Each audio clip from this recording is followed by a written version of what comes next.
இந்த பொண்ணை காப்பாத்தி அப்புறம் விழுந்து ஜெயில போட்டு ஒரே பண்ணிருப்பாப்ல. அப்பதான் ஏற்பட்ட பழக்கம் அது. 10 வயசுலயே அவ்வளவு தைரியமா நீ பிஹேவ் பண்ண, இப்போ நீ தைரியமா இருக்கணும், தைரியத்தை விட்டு அவன் சொல்லிட்டு தெம்பூட்டு வகையில 4 வார்த்தை பேசிட்டு கிளம்புற.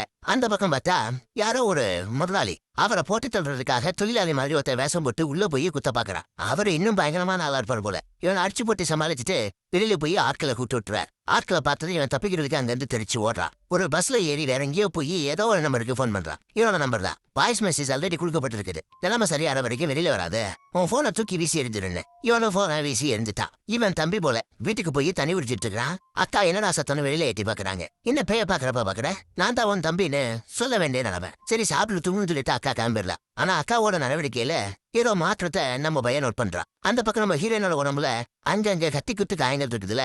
இந்த தழும்பெல்லாம் எப்படி வந்துச்சுன்னு தெரியாம முழிக்கிறா. பஸ்ல போய்கிட்டு இருக்கும்போது திடீர்னு அவளுக்கு ஒரு தலைவலி வர அப்பல தெரியுது. ஏடான்னு பார்த்தா ஒருத்தன் எந்திரிச்சு இந்த பொண்ணையே அப்படியே குடுக்குன்னு பார்த்துட்டு மறைச்சு இந்த பொண்ணு பயந்து போய் அடுத்த ஸ்டாப்ல இறங்க வேண்டியவ இப்பயே இறங்கிட்டா. அடுத்த சம்பந்தம் இல்லாம ஒரு இடத்துல ஒரு பணக்காரன ஒரு பொண்ணு மயக்கி கூட்டிட்டு வந்துட்டு இருக்கிறா. ஆளடமட்டம் இல்லாத ஒரு இடத்தை கூட்டிட்டு வரா, ஒரு பழைய கட்டடத்துக்கு. இந்த மாதிரி இடமெல்லாம் எனக்கு புதுசு.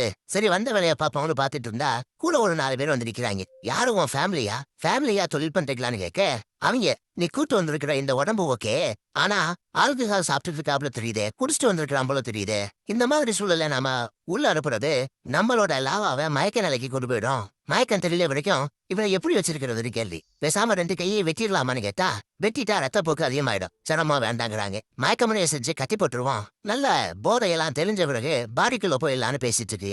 எல்லாம் ஆல்ரெடி பேராசைட்டுகளால பாதிக்கப்பட்ட உடம்புகள் தான் போல அந்த பொண்ணு உட்பட. இன்னையா பேசிட்டு இருக்கிறேன், நான் எவ்வளவு பெரிய ஆள் தெரியுமா, அப்படி அப்படின்னு சீனம் போட்டா தப்புன்னு அந்த பொண்ணு தான் மூஞ்சி 5 பிரிச்சு காட்டா பாருங்க, மிரண்டு போயிடுவான், அரண்டு போயிடுவான். அதே சமயம் இவங்க ரூமுக்குள்ள ஒரு புகை குண்டு வீசப்படுது. அந்த கேப்ல இவன் திருச்சி ஓடியாருவான். பின்னாடி அந்த பொண்ணு வெட்டிக்கிட்டே வருவா. பார்த்தா 2-3 போலீஸ் உள்ள புகுந்து அந்த பொண்ணை சுட்டு கொண்டுறாங்க. அடுத்து படுபயங்கரமான சண்டையில அவங்க ஆட்களை எல்லா பேரையுமே சுட்டு தள்ளுறாங்க நம்ம ஆட்கள். அது வெட்ட வரும்போது இவங்க கிட்ட ஷீல்டு இருக்கும். எல்லா ஷீல்டையும் ஒன்னாக்கி போல்டா நிப்பாங்க. ஷீல்டையே மொத்தமா தள்ளி விட்டுட்டு ஒருத்தோட அடிச்சு இதுக்கு மேல அங்கிருந்து தப்பிச்சு போயிடலாமே ஜன்னலை உடச்சுக்கிட்டு தப்பிச்சு போக பாக்குறேன். பார்த்தா கீழே ஒரு ரூம்ல இருந்து அவருக்கு ஏதோ ஒரு சிக்னல் கிடைக்குது. ஒரு கனவுக்குள்ள இருந்து ஒரு வேனுக்குள்ள இருந்து. அந்த வேனை திறந்து பார்த்தா உள்ள ஒருத்தன் ஹெல்மெட்டை மாட்டிட்டு உள்ள கிடக்குறாங்க. நீயும் எங்கல்ல ஒருத்தரான்னு கேட்டா ஆமான்னு தலையாட்டுது. ஆனா எதிரிகிட்ட கைதியா இருக்கிறியா இல்ல எங்களை காட்டி குடிக்கிறியான்னு கேட்டுட்டு இருக்கும் போதே ஒரு பொண்ணு வந்துடுறா. கண்ணா அப்படின்னு சொல்லுவா. அந்த ஆளு எஸ்கேப் ஆயிட்டே இருப்பாப்ல. ஜஸ்ட் மிஸ்ல எஸ்கேப் ஆகி அடுத்த பில்டிங்கு பறந்தே போயிட்டாரு. அடுத்து உள்ள வந்து பாக்குறாங்க, வெறும் துணிமணியா கிடக்குது. ஒரு ரூம் வந்து பூட்டப்பட்டு இருக்குது.